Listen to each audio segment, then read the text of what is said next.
Open the WordPress dashboard. Go to WPForms, click Add New.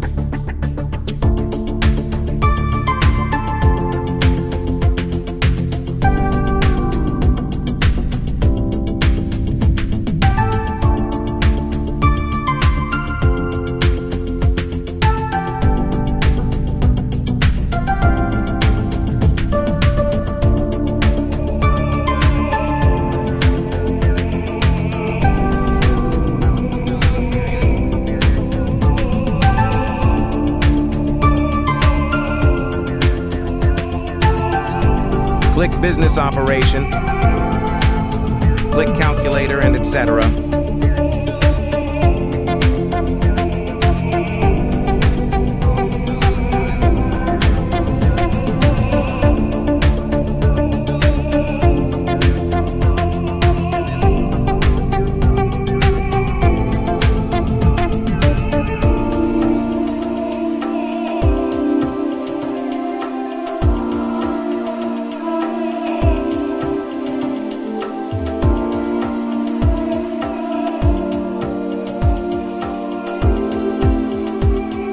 Click the link in the bio to sign up WPLearning101.com and start learning WordPress today.